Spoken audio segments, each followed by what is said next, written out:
Miss Mingo and the Fire Drill. It's Fire Safety Week, Miss Mingo announced to her class one Monday morning in early October. We'll be learning what to do in case there's a fire. My Grammy had a fire, Alligator said. It was in her frying pan. The smoke detector went off, and it was really scary, and my French toast got burned. But I ate it anyway. Everyone agreed. It sounded very scary. Panda started barking. Elephant trumpeted. Bird growled. And Monkey honked. I'm afraid of smoke detectors, he admitted. What's wrong with your nose? Asked Bird. But before Monkey could answer, the room started to shake. Elephant was stomping his feet and flapping his ears. I'm afraid of fire trucks, he cried. Now, let's simmer down, said Mrs. Mingo. I know a fire can be scary. Just thinking about it makes me want to hide behind my friends. But I know I have to follow the rules when there's danger. So today we will have a visitor come who will teach us how to be safe and well prepared. At that moment, a very big bear entered the room. Good morning, he roared. Snake hissed loudly and puffed up his body as much as he could. Pig darted away from the bear and dove under Miss Mingo's desk. No need to be afraid, Miss Mingo reassured them. It's just Chief Grizzly under all that gear. The chief removed his mask. Firefighters need to wear all this to be well protected, he said. It's called turnout gear. Frog said proudly. It can weigh up to 70 pounds. It didn't take long for the class to warm up to Chief Grizzly. What do you do when the smoke detector sounds? He asked the class. Get out and stay out, yelled Frog. Right again, said the chief. Does anyone know what to do if your clothes catch on fire? Everyone knew the answer. Stop, drop, roll. Miss Mingo promised Chief Grizzly that they would work on their technique. On Tuesday morning, Miss Mingo explained that sometime soon there would be a fire drill.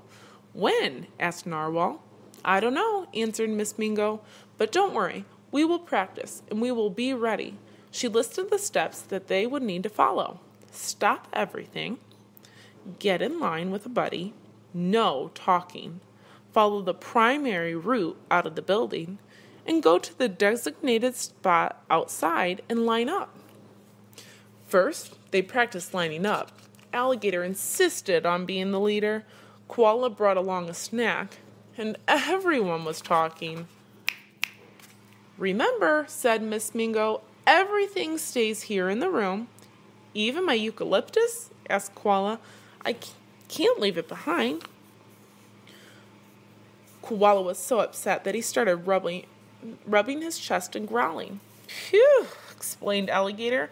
What's that smell? She dropped Koala's hand and ran to the end of the line.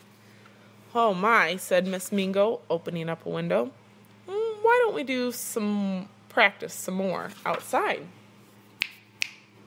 Today we will take the primary route to get outside, Miss Mingo said as they left the room. That's the most direct way and the closest to the building's exit. The secondary route, announced Frog, is just another way that we can go in case we can't use the first one. Miss Mingo gave him a nod. There was lots of noise as the class made its way through the halls. Finally, Miss Mingo's class made it to the meeting spot outside. Miss Mingo called each student by name. When Panda didn't answer, she scanned the schoolyard. It didn't take Miss Mingo long to spot him wedged in a tree, all curled up. Panda, why aren't you in line? I'm scared, Panda said. What if I'm all alone in the bathroom when the alarm goes off? No one will be left behind, said Miss Mingo. The teachers and firefighters will check the whole school. They'll tell us when it's safe to go back inside. On Wednesday, Miss Dillo, the lunch monitor, came to eat with the class while Miss Mingo ate in the teacher's lounge. Suddenly a loud sound ripped through the classroom. "Excuse me," said Hippo, wiping his nose. "It's the fire drill," yelled Cockroach.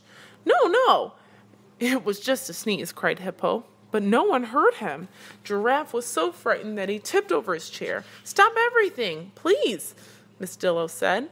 Cockroach was hissing loudly, which made Centipede mad. "Stop!"